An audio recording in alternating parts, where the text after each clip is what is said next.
And welcome, Sis here. Thank you for coming back to my channel. If this is your first time here, I bid thee welcome. There is a subscribe button below if you would like to help support my channel by subscribing. Also a bell to be notified as to when I upload more content. I'm coming to you from Ghana country, and as such I acknowledge the Ghana people of the Adelaide Plains as being the traditional custodians of the lands upon which I reside. So this video is going to be about the upcoming new moon that's taking place here in Adelaide on Thursday, the 20th of November at 5:17 p.m. That's Australian Central Daylight Savings Time. It could very well be happening the evening before or the morning before on the 19th. So check out where your location is as to the exact timing. It'll be taking place in 28 degrees, 12 minutes of Scorpio. So it's a Scorpio area. And when there is a new moon, and I've said this many a time, that means that the sun and moon are conjunct next door to each other. And this is also the time where the night sky is at its darkness. So it's giving rise to all the potentiality that something can be brought forth. So if you have a copy of your natal or your birth chart, look to see what house Scorpio, in particular 28 degrees, 12 minutes of Scorpio, is located, and whether you have any planets or points there, because this could be being birthed in your life, or that particular area in your life. Also, 28 degrees is what we call the anaretic point. So 28 to 29 degrees of each side is right at the end. So even though this is a new moon, there is sort of a overriding feeling of closure, something coming to an end. And when it comes to Scorpio, these things are usually, Scorpio is a water sign. It's sort of deep emotional stuff rising up to the surface, and you may already be feeling something is almost reading itself to be birth, encouraging us to maybe try something new, to venture out of our comfort zone.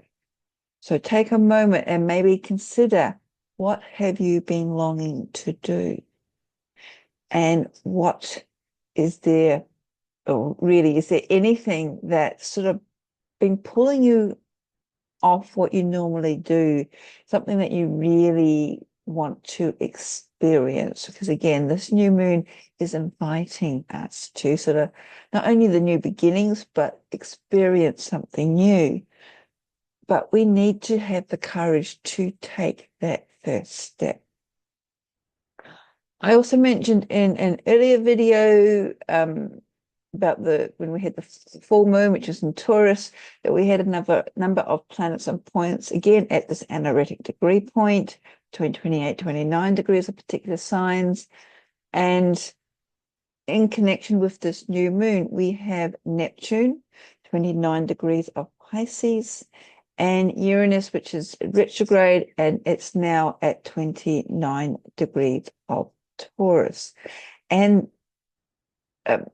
Uranus in particular is what they call a really tight opposition with the new moon. So there's going to be a little bit of an influence happening as well. Uranus, of course, is the planet of change and of awakening, and it will be very activated, as I said, at this new moon. It's just shaking things up because, again, it wants us to try something new, as well as embracing a deeper layer of authenticity. So if there is something that you've been withholding, something that you've been a little bit too afraid to actually do or even hear, challenging our perceptions, then this new moon could actually start creating enough tension where we are actually forced to take action.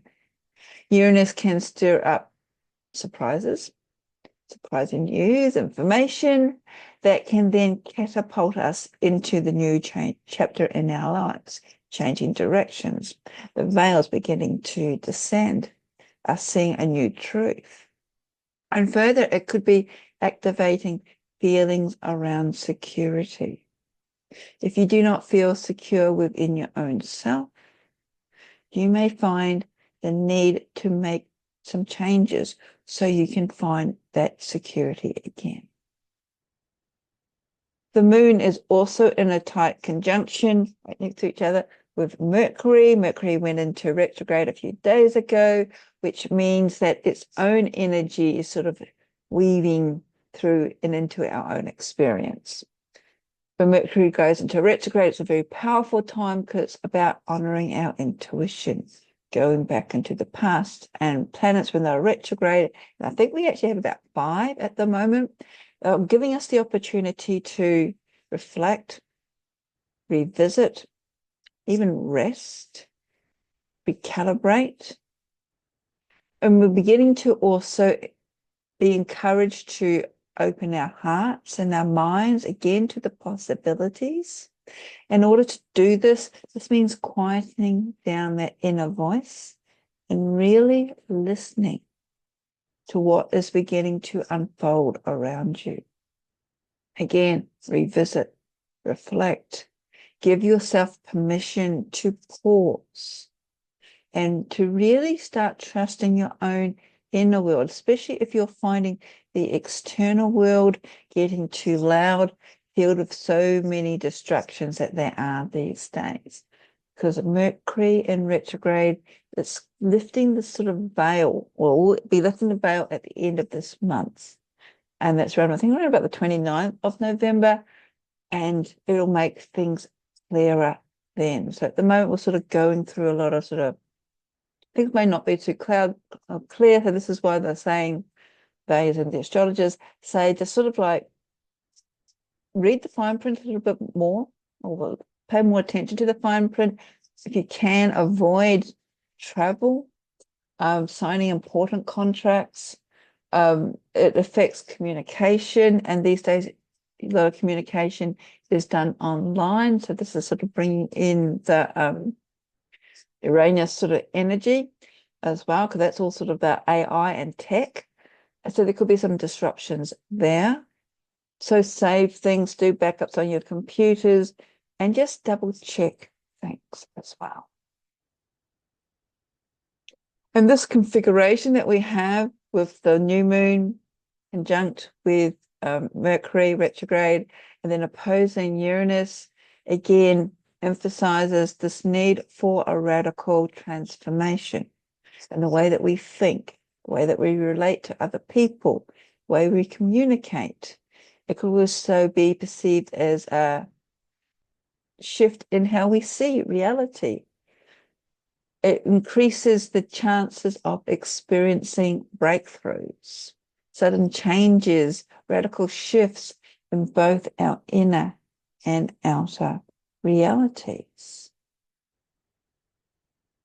And then we add Scorpio to the mix. And Scorpio new moons are always powerful times to focus on transformation. And it's been a big year for many of us. So this new moon is almost a reminder that we all have gone through and even hope to go through even more.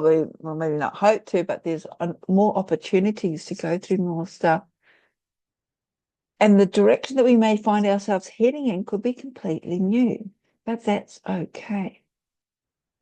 The last Scorpio new moon was this time last year in 2024.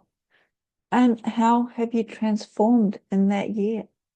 How have you awakened into the sort of new path of your own being?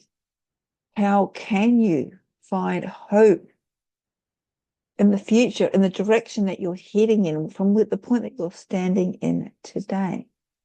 And these are all things to reflect on. The journey, how far you've traveled, even if it may not be as you originally thought it would be, but just take a moment and reflect on what you've moved through, what you've learned along the way. And often it is in reflection when we look back to actually see how far we've traveled, or gain a better understanding, or even see the perspective of where we're looking at now, that we can say, hey, this is something we can actually honor and celebrate. Scorpio, of course, is represented by the scorpion, which is a little sort of insect, crustacean, and with a tail that stings.